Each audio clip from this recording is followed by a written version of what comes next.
السلام علیکم ورحمۃ اللہ وبرکاتہ ان الحمد للہ والصلاة والسلام علی سید الانبیاء وعلی آلہ وصحبہ اجمعین ما بعد فاعوذ باللہ من الشیطان الرجیم بسم اللہ الرحمن الرحیم انشاءاللہ الرحمن آج کے اس لیسن میں سورۃ آل عمران آیت 179 کا ترجمہ اور معنی کے مختصر سی وضاحت ہم پڑھتے ہیں اللہ کے حکم سے۔ اعوذ باللہ من الشیطان الرجیم بسم اللہ الرحمن الرحیم۔ ما کان اللہ ایسا نہیں کہ لیذر المؤمنین علی ما انتم علیہ کہ مؤمنین کو اس حالت پہ چھوڑ دے جس میں کہ تم ہو، حتی یمیز الخبیث من الطیب یہاں تک کہ وہ علیحدہ کر دے پاک کو ناپاک سے۔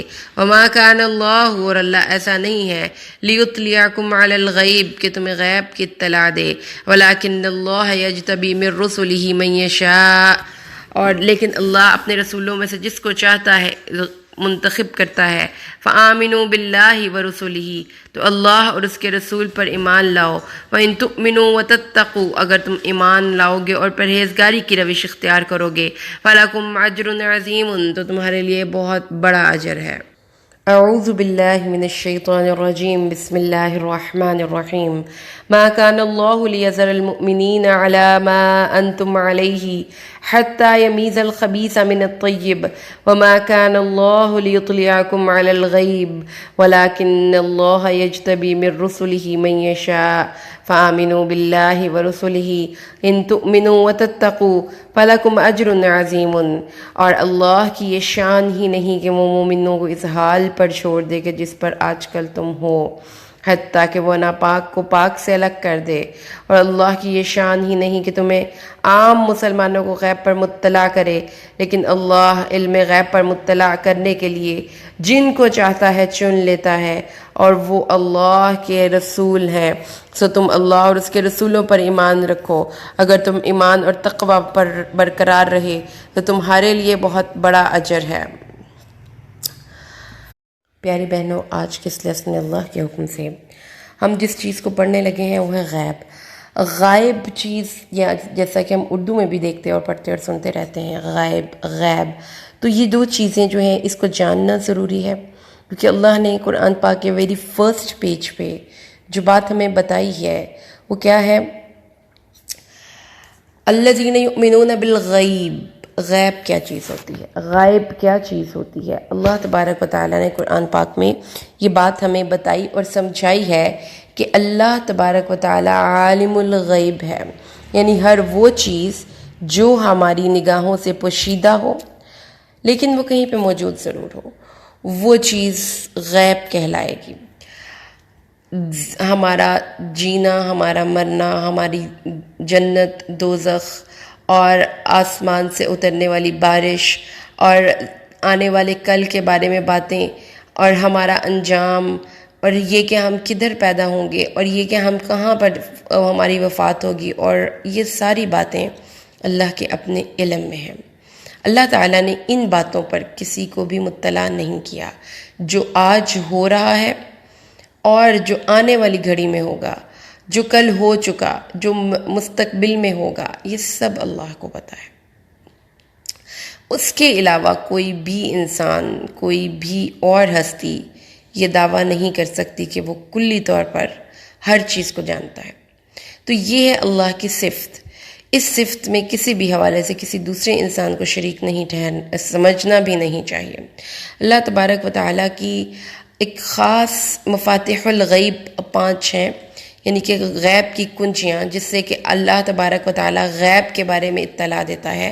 ان اللہ عنده علم الساعۃ وینزل الغیث ویعلم ما فی الارحام وما تدری نفس ماذا تکسب غدا وما تدری نفس بأی ارض تموت ان اللہ علیم خبیر۔ سورۃ لقمان آیت 34۔ اللہ کے پاس ہی ہے ساعت، قیامت کا علم، کس کی زندگی میں قیامت آئے گی اور کائنات میں کب قیامت آئے گی۔ قیامت مطلب ایک چیز ہنگامی طور پر کسی چیز کا تبدیل ہو جانا، اور بارش کا برسانا اللہ کی رحمت کی دلیل ہے۔ کب کہاں کس کو کس مقام پر اللہ کی رحمت مل جائے وہ کوئی نہیں جانتا۔ اللہ تعالیٰ کے علاوہ کوئی نہیں جانتا کہ جو ماں کے پیٹ میں پل رہا ہے وہ بچہ یا بچی کس قدر نصیب والا ہے، اس کی عادتیں کیا ہوں گی، اس کی جینیٹیکل جو ایک پروپورشن ہے وہ کیا ہوگا، وہ کہاں پہ ٹریول کرے گا، وہ نیک ہوگا کہ بد ہوگا۔ پھر اللہ کے علاوہ کسی کو نہیں پتا کہ کون زندہ رہے گا اور کون کب مر جائے گا، اور کس زمین پر مرے گا، اور کس گھڑی اور کس مقام اور کس تاریخ کو مرے گا، اور اللہ کے علاوہ کوئی نہیں جانتا کہ آنے والے کل میں کیا ہوگا۔ تو اس لیے جو آیت آج ہم نے پڑھی، اس آیت میں اللہ تعالیٰ نے نبی کریم صلی اللہ علیہ وسلم کے بارے میں جو ایک سوچ تھی کہ ان کو اللہ نے اپنی طرف سے اپنے غیب کی خبروں کے ساتھ کنیکٹ کر دیا ہوا ہے، یہ کنیکشن جڑ گیا ہوا ہے۔ اللہ تعالیٰ نے فرمایا کہ میں جس قدر چاہوں، جس کو چاہوں، جتنا چاہوں اس کو غیب دوں، اور یہ میری اپنی مرضی ہے۔ اگر رسول صلی اللہ علیہ وسلم عالم الغیب ہوتے تو وہ کبھی بھی احد کے مقام پر اس طریقے سے ان کو پتہ ہوتا تو وہ شہر کے اندر ہی رہ کر جنگ کر لیتے کہ ہمارا یہ اتنے ہمارے پیارے ساتھی اس جنگ میں اللہ کو پیارے ہو جائیں گے، لیکن اللہ کے نبی کو غیب نہیں، اسی لیے اللہ تعالیٰ نے اس چیز کی نفی کی ہے۔ اللہ تعالیٰ نے فرمایا ما کان اللہ لیطلعکم علی الغیب، اللہ تمہیں غیب پہ اطلاع نہیں دیتا، اللہ ایسا نہیں ہے کہ جو اس کا علم ہے وہ اس پہ کسی بھی حوالے سے رسائی دے دے۔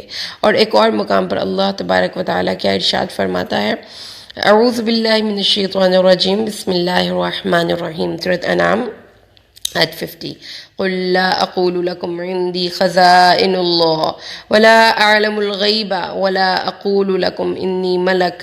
اے نبی آپ کہیے، کیا میں نہیں کہتا کہ میرے پاس اللہ کی رحمت کے خزانے ہیں؟ جو خزانے اللہ کے پاس ہیں، اس کے علم کے اور اس کی رحمت کے، وہ اللہ ہی کے پاس ہیں۔ ولا اعلم الغیب، اور میں غیب نہیں جانتا۔ ولا اقول لکم انی ملک، اور میں یہ نہیں کہتا کہ میں بادشاہ ہوں، میں فرشتہ ہوں۔ ان اتبع الا ما یوحی الی، مجھے صرف میں تمام انسانوں جیسا ایک انسان ہوں۔ امتیاز کس چیز میں ہے کہ مجھ پر وحی آتی ہے۔ کتنا خوبصورت کنسیپچول ایک ڈسکرپشن کر دی رسول صلی اللہ علیہ وسلم کے بارے میں، کہ کوئی یہ کہے کہ ان کو انسان بنانا اور انسانوں کی صف میں شامل کر دینا آپ صلی اللہ علیہ وسلم کی شان میں گستاخی ہے، تو ایسا نہیں ہے، کیونکہ اللہ نے قرآن پاک میں 3 نکات پیش کیے۔ مجھے کوئی اللہ کی رحمت کے خزانے میرے پاس نہیں، میرے پاس کسی قسم کا کوئی غیب نہیں، اور میں اپنے آپ کو عام انسانوں سے علیحدہ بھی نہیں سمجھتا۔ کیا چیز مجھے سب سے منفرد کرتی ہے، اور وہ وحی ہے۔ تو اس کے علاوہ میرے اور تمہارے اندر کوئی فرق نہیں ہے۔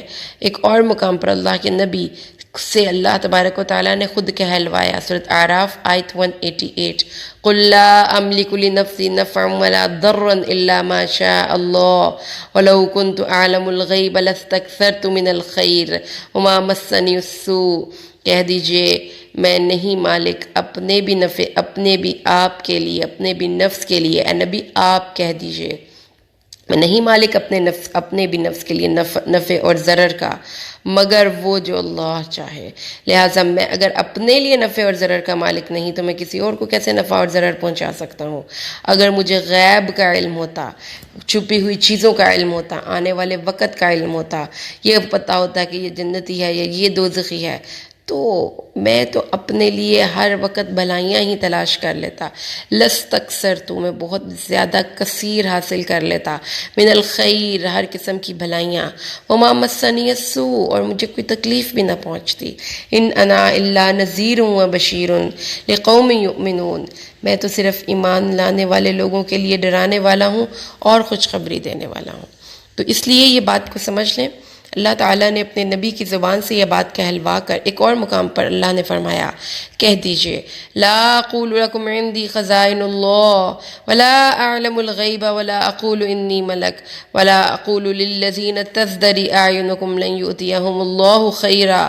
اللہ تعالیٰ میں تمہیں یہ بات واضح کر کے بتا دوں، میں نہیں کہتا کہ میرے پاس رحمت کے خزانے ہیں، میں اپنے آپ کو انسانوں کی لسٹ سے باہر کبھی بھی نہیں نکالتا، میں یہ نہیں کہتا کہ میں عالم الغیب ہوں، میں یہ نہیں کہتا کہ میں کوئی فرشتہ ہوں، میں انسان ہوں، میں تمہارے جیسا ایک انسان ہوں۔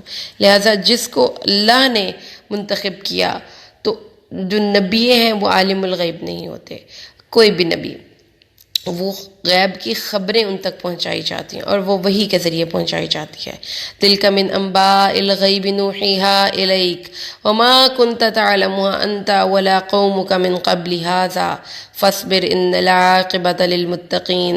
نہ پرانی قوموں کے قصے بتانے کے بعد اللہ نے اپنے نبی سے کہا کہ یہ اخبار غیب میں سے ہیں، یہ خبریں غیب کی خبریں ہیں، یعنی جو بہت ریموٹ پاسٹ کی بات ہے، یہ اس دور کی بات ہے جب کوئی بھی زندہ، اب کے دور میں کوئی بھی انسان ان باتوں کو دیکھنے اور اس کا تجزیہ کرنے کے لیے زندہ نہیں بچا۔ ہم نے آپ تک یہ خبریں پہنچائی ہیں اے نبی، تو یہ غیب کی خبریں ہیں اور یہ اللہ کی وحی کے ذریعے آپ کو آئیں۔ تو لہٰذا جو ڈسٹنکشن ہو گئی کہ کب اللہ کے نبی غیب کی باتیں بتائیں گے، وہ یہاں پر قرآن کے اس مقام پہ ہمیں سمجھ میں آ گئی کہ آپ کا جو علم ہوگا یا کوئی کسی بھی نبی کا علم غیب ہے، وہ ذاتی نہیں ہے، وہ عطائی ہے۔ جو کچھ بھی اللہ نے بتانا ہے وہ اللہ اپنے نبی کو بتائے گا، لیکن جب وہ اس دنیا سے وصال کر کے پردہ فرما گئے ہیں تو وہ اس طریقے سے آنے والے وقت کو نہیں جانتے اور نہ ہی وہ اس طرح سے موجود ہیں جیسا کہ خود اللہ کے ساتھ موجود ہے۔ لہٰذا یہ ایک کانسیپٹ ہے جس کو سمجھ لیں، کیونکہ اللہ نے اپنے نبی پر وحی بند کر دی۔ جب آپ نے فرمایا کہ میں کل بتاؤں گا تو پھر اتنے دنوں بعد جب وحی آئی سورۃ الکہف میں، تو اللہ نے اپنے نبی کو کیا کہا؟ وَلَا تَقُولَنَّ لِشَيْءٍ إِنِّي فَاعِلٌ ذَلِكَ غَدًا إِلَّا أَن يَشَاءَ اللَّهُ۔ کل کے بارے میں کسی چیز کا کوئی آپ نے ارادے کا اظہار کرنا ہے تو یہ نہ کہیں میں کل یوں کروں گا، تمہیں کیا پتہ کل کیا ہوگا؟ تمہیں غیب کا پتہ ہے؟ انشاءاللہ کہہ کر یہ بات کرو، اس لیے کہ اگر اللہ نے چاہا تو میرا ارادہ پورا ہوگا، اگر اللہ نے نہ چاہا تو یہ ارادہ پورا نہیں ہوگا۔ اور یہ گائیڈ لائن دی گئی پراپر، اللہ نے اپنے نبی کو یہ سمجھایا ان کو وہی بند کر کے کچھ دن کہ یہ لفظ بھی نہیں کہنا آپ نے نبی کہ میں کل یہ کام کروں گا۔ آپ اپنی ارادے اور مرضی سے کیا کر سکتے ہیں جب تک کہ اللہ نہ چاہے؟ لا تقولن لشیء انی فاعل ذلک غدا الا ان یشاء اللہ۔ تو اللہ تعالیٰ نے فرمایا قل اللہ اعلم بما لبثوا له غیب السماوات والارض ابصر به واسمع۔ اللہ ہے جو ہر چیز کو جانتا ہے اور اسی کے لیے ہے آسمان اور زمین کا غیب، اور اللہ تبارک و تعالیٰ کے علاوہ کوئی بندہ بھی غیب کا علم نہیں رکھتا۔